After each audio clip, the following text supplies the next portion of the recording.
हाय दोस्तों, मेरा नाम है तेजस और मैं लेकर आ रहा हूँ एक नई सीरीज जिसका नाम है असत्य वचन। यहाँ बातें होगी मेरी, आपकी, यानी कि हमारी, और लाइफ की फिलोसॉफी की, यानी कि जिंदगी के असत्य वचन की। अब मैं ये सीरीज लेके आया हूँ तो आप थोड़ा सा कष्ट उठा के इसे फॉलो करिए, रेट करिए और थोड़ा इसे शेयर भी करिए। इस एपिसोड में मैं बातें करूंगा उस झूठ की जो हमें अक्सर बताया जाता है 10वीं में। ये पर्टिकुलरली 10वीं में नहीं बताया जाता, बट शुरुआत वहां से होती है। तो यही कुछ झूठ है जो हमें 10वीं में बताया था, पर उसका असर हमारे लाइफ पर बाद में बहुत गहरा होता है। आइए सुनते हैं इसी एपिसोड में।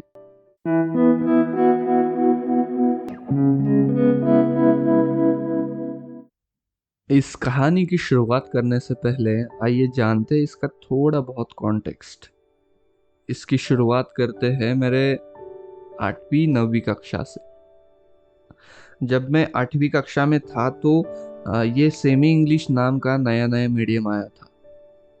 क्या होता है कि एक तो होता है इंग्लिश मीडियम और होता है मराठी मीडियम या कोई और रीजनल मीडियम। तो हमारे यहाँ मराठी मीडियम ही है। 7वीं कक्षा तक मैं मराठी मीडियम में पढ़ता था और उसके बाद मैंने सेमी इंग्लिश चूज किया। ये क्या होता है ना कि आप अगर मराठी मीडियम में या रीजनल मीडियम में होते हो तो 5वीं या 8वीं के बाद आपको चूज करना है मीडियम या चेंज करना है मीडियम, तो आप चेंज कर सकते हो सेमी में, जिसमें 2-3 सब्जेक्ट होते हैं इंग्लिश में और बाकी सब्जेक्ट होते हैं रीजनल लैंग्वेज, जो मुझे थे मराठी में। तो मैंने 8वीं के बाद ये ले लिया।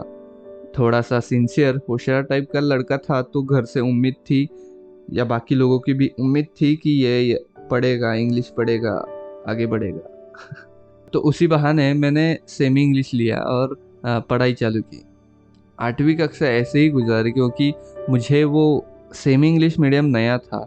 तो एक साल मुझे वो समझने में ही लगा कि इंग्लिश में कैसे पढ़ते हैं, उन शब्दों का अर्थ निकालने में ही लगा कि साइंस में इसका अर्थ क्या होता है। तो इंग्लिश से मराठी ट्रांसलेट करते हुए मैं पढ़ने लगा। साइंस पढ़ना थोड़ा डिफिकल्ट जाता था इंग्लिश में, क्योंकि इससे पहले कभी आदत नहीं थी इंग्लिश में पढ़ना। मैं जब 9वीं कक्षा में गया तब एक क्लास टीचर थे जो साइंस पढ़ाते थे। वैसे वो मेरे पहचान वाले थे तो कभी तकलीफ नहीं हुई। वो ऐसे पढ़ाते थे कि अगर कम से कम मार्क्स लेने वाला बच्चा भी हो तो उसे भी अच्छे से समझ में आए कि साइंस क्या चीज़ है। वो हमेशा हर वक्त कहते थे कि मार्क्स के पीछे मत भागो, कॉन्सेप्ट पर ध्यान दो। मैं यार उस समय उस उम्र में था जो कि 15-16 साल की उम्र थी, जहाँ मस्ती करनी होती है, जहाँ स्कूल लाइफ एंजॉय करनी होती है। तब कहाँ यार वो कॉन्सेप्ट पर हम ध्यान देते हैं, पढ़ते हैं। तब बस खाली एक ही दिमाग में होता है कि जल्दी से जल्दी मार्क्स लेके आओ और अच्छे मार्क्स से पास हो जाओ। थोड़ा बहुत रट्टा, थोड़ा बहुत समझ में आता था तो उन मिक्स कल्चर से मैं मार्क्स लेके आता था। उसी कक्षा में और एक शिक्षक थे जो इंग्लिश पढ़ाते थे। वो ना जाने कैसे इंसान थे, एकदम रिलैक्स, एकदम आराम, पर उनकी इंग्लिश इतनी परफेक्ट थी कि हमें समझ में नहीं आती थी। कहाँ अंग्रेज यहाँ सिखाने आए थे ऐसे बोल रहे थे। इतनी परफेक्ट इंग्लिश और इतना अच्छा उनका ऑरा था कि हर कोई उनकी तरफ ध्यान तो देता था पर समझ में कुछ नहीं आता था।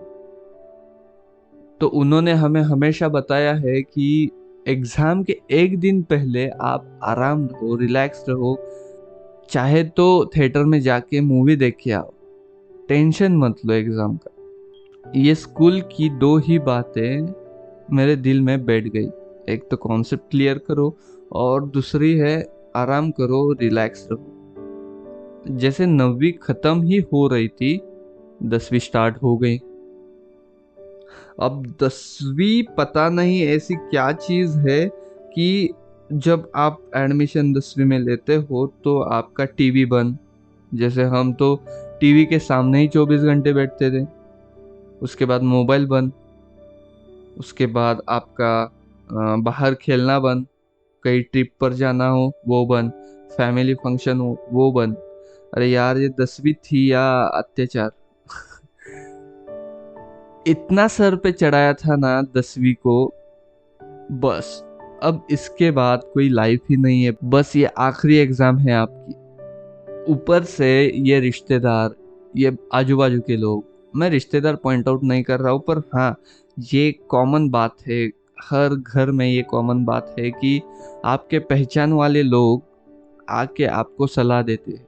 अगर आप 10वीं में हो तो शायद फरवरी मार्च से ही आपको सलाह देनी चालू होती है। ऐसा करो 10वीं में, वैसा करो, ऐसी स्टडी करो, ऐसा लिखो, वैसा लिखो, ब्ला ब्ला ब्ला। सब आके एक कंसल्टेंसी फर्म ही खोलते हैं। आओ हमारे पास, पकड़ पकड़ के लेके आते, बिठाते, देखो ऐसा करना है 10वीं में, वैसा करना है। पैसा तो उनको मिलता नहीं था, पर ना जाने किस बात की खुशी उनको मिलती थी, पता नहीं। अब ये क्लास शुरू हो गई तो स्कूल के एक्स्ट्रा क्लास, ऊपर के सब्जेक्ट के एक्स्ट्रा क्लास, ऊपर से ये रिश्तेदारों की क्लास, ये पहचान वालों की क्लास, ये कंसल्टेंसी फर्म का क्लास, ये वो सब कुछ सामने आता था। ठीक है ना, वो भी बातें ठीक है कि आप बताओ मुझे ऐसा करना है, वैसा करना है, बिना पूछे ही बताते थे, वो भी ठीक है। पर उनकी एक ही बात मुझे खटकती थी, वो है 10वीं पर एक्स्ट्रा फोकस। उसको ऐसे देखना कि 10वीं के बाद कुछ नहीं रखा जिंदगी में, बस यही आखिरी एग्जाम है। ये तो सरासर झूठ था ना, क्योंकि असली जिंदगी, असली एग्जाम 10वीं के बाद ही चालू होती है। स्कूलिंग लाइफ में क्या है कि हम कंफर्ट जोन में होते हैं, वही 10 साल से हमारे दोस्त होते, वही शिक्षक होते, वही घर से एक सेम ही स्कूल होता है, वही रोड होता है। पर जैसे ही 10वीं पास आउट होते हो, वैसे ही सब कुछ चेंज हो जाता है आपके लिए। पुराने दोस्त नहीं होते हैं, नए दोस्त बनाने पड़ते हैं, नया रास्ता, नया कॉलेज, सब कुछ चेंज हो जाता है। पर हमें तो सिखाया था ना 10वीं में मार्क्स के पीछे भागो, यही आपका कंफर्ट जोन है। ये तो नहीं बताया था कि कैसे दोस्त बनाने हैं, कैसे नए कॉलेज में जाते हो तो जाना कैसे है, बिहेव कैसे करना है। हमारे एजुकेशन सिस्टम इतनी खराब है कि हम सिर्फ और सिर्फ गुलाम बनते, उन मार्क्स का, उन सब्जेक्ट का गुलाम बनते। ये हमारी गलती नहीं है, ये अंग्रेजों के जमाने की एजुकेशन सिस्टम है। जैसे वो शोले में था ना जेलर, अंग्रेजों के जमाने का जेलर, बस वैसे ही ये सिस्टम है जो हमें गुलाम बनाती है। ऊपर से हम इतने मूर्ख है कि उसे हम ब्लाइंडली फॉलो करते हैं। हमें पता नहीं होता कि हमें करना क्या है, फिर भी हम मार्क्स के पीछे दौड़ते हैं। उस उम्र में तो हमें कुछ समझ नहीं होती है, पर अगर हमारे आजू बाजू के लोग, पहचान वाले लोग भी होंगे, तो वही सेम चीज बोलेंगे कि मार्क्स के पीछे दौड़ो, अच्छे मार्क्स लेकर आओगे तो अच्छे कॉलेज में एडमिशन होगा, अच्छे मार्क्स लेकर आओगे तो आपको ये स्कॉलरशिप मिलेगी, अच्छे मार्क्स लेकर आओगे तो ही आगे जाके कुछ कर पाओगे। अब आप ही बोलो कि 10वीं में जिनको अच्छे मार्क है वो बाद में जाके क्या कर रहे हैं, और जिनको बुरे मार्क है वो क्या कर रहे हैं। थोड़ा दिमाग में जोर लगाओ, 10 सेकंड का पॉज लो और आपके क्लासमेट्स को देखो कि क्या कर रहे हैं वो। जो फर्स्ट बेंचर थे वो क्या कर रहे हैं, और जो बैक बेंचर थे या मिडल में थे वो क्या कर रहे हैं। सोच लिया? अब देखो कि हम कहाँ है। चलो आपकी बात बाद में लेता हूँ, मैं पहले मेरी बात करता हूँ। मैं भी मार्क्स के पीछे इतना पागल हो गया था कि मुझे मार्क्स के अलावा कुछ दिखता ही नहीं था। उस गधे की रेस में मैं दौड़ रहा था जहां हर कोई गधा ही है। बस इतना स्टडी करना है, ये रट्टा मारना है, इतने मार्क्स आएंगे। उस रेस में मैं भी दौड़ रहा था और गधा बन के मैंने 90% मार्क्स लाए 10वीं में। बाद में पछता हुआ कि यार ये 90% के बजाय मैं स्कूल में एंजॉय करता तो। कितना भी पैसा दो, कॉलेज की लाइफ और स्कूल की लाइफ आप नहीं ले सकते, बचपन आप नहीं ले सकते हो। तो जब कॉलेज में जाते हैं तो एहसास होता है कि यार कितनी सही थी ना लाइफ हमारी, कितना अच्छा था वो स्कूल, कितने अच्छे थे वो लोग जो हमारे साथ थे स्कूल में, वो हमारे क्लासमेट्स, वो मस्ती। पर अफसोस कि हम वो फिर से लेकर नहीं आ सकते। कॉलेज में जाते हैं तो हमें उन शिक्षकों की, उन टीचर की याद आती है जो हमें पढ़ाते थे। शायद उनको मैंने सुना होता कि कॉन्सेप्ट क्लियर करो वाले सर। अगर मैं तभी कॉन्सेप्ट क्लियर करता तो, अगर मैंने तब सीखा होता कि एग्जाम के पहले रिलैक्स होना है या टेंशन नहीं लेना है, क्योंकि असली एग्जाम, असली पढ़ाई 10वीं के बाद ही होती है। तो हमें यही झूठ बताया जाता है कि 10वीं फाइनल है। अरे यार कितना झूठ बोलोगे, अब बस भी करो ना। झूठे तो वो लोग हैं, पर उससे कई गुना ज्यादा मूर्ख तो हम ही है कि उन लोगों को हम सर पर बिठाते हैं और कहते हैं कि नहीं, तुम ही स्वामी हो हमारे, जैसा आप कहे वैसा ही। जैसा वो कहते हैं वैसा करो, जैसा वो कहेंगे कि ये स्टडी करो, ये ऐसा लिखो तो मार्क्स आएंगे, ठीक है स्वामी, आपके जैसा ही करता हूँ। अब हमें समझ आ गया है कि कुछ नहीं रखा उन मार्क्स में, ये 10वीं तो मामूली सी चीज थी। पर ये झूठ बोलने वाले व्यक्ति, ये झूठ बोलने वाले लोग आपको 10वीं के बाद हर मोड़ पर दिखाई देंगे।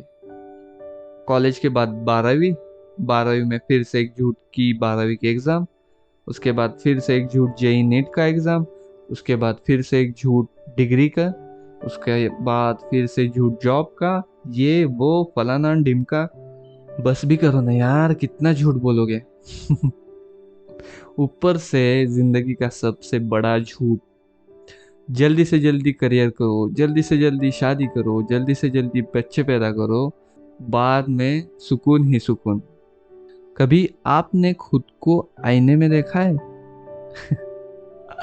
यार खुश हो आप तो क्यों बता रहे हो कि हमें ऐसा ही करना है? क्यों झूठ बोल रहे हो? दोस्तों मुझे आप ही बताओ कि कब तक हम ये झूठ सुनेंगे, कब तक लोगों को सुनेंगे, कब तक उनको अपने सर पर बिठाएंगे? हम इन झूठे वादों में इतने खोए हैं कि सच दिखाई नहीं दे रहा है।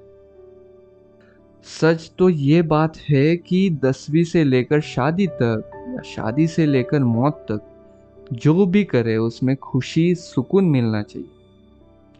कोई क्यों नहीं कहता है कि लाइफ की असली एग्जाम तो खुशी मिलने की है? कोई क्यों नहीं ये कहता कि जिंदगी का असली मकसद ही खुद को ढूंढना है? कोई क्यों नहीं ये कहता कि आखिरी ध्येय खुद के साथ जीवन बिताना है? ऐसे कई सवाल मेरे मन में है जिसका जवाब ढूंढने की कोशिश मैं कर रहा हूँ। मैं भी खुद को यही सवाल पूछ रहा हूँ, सिर्फ पूछता नहीं हूँ, जवाब भी ढूंढने की कोशिश कर रहा हूँ। अगर आपको भी लगता है आपके साथ भी झूठा हुआ है तो आप भी खुद को पूछो और खुद को ढूंढने की कोशिश करो। बाकी बाकी सब ऊपर वाले का आशीर्वाद है। देखते हैं कहाँ तक हम ढूंढते हैं खुद को। अगर आपको ये सीरीज, ये पॉडकास्ट, ये एपिसोड अच्छा लगा हो तो इसे रेट करिए, फॉलो करिए, बेल आइकन प्रेस करिए और शेयर कीजिए। मैं लेता हूँ आपसे अलविदा, मिलते अगले एपिसोड में। धन्यवाद।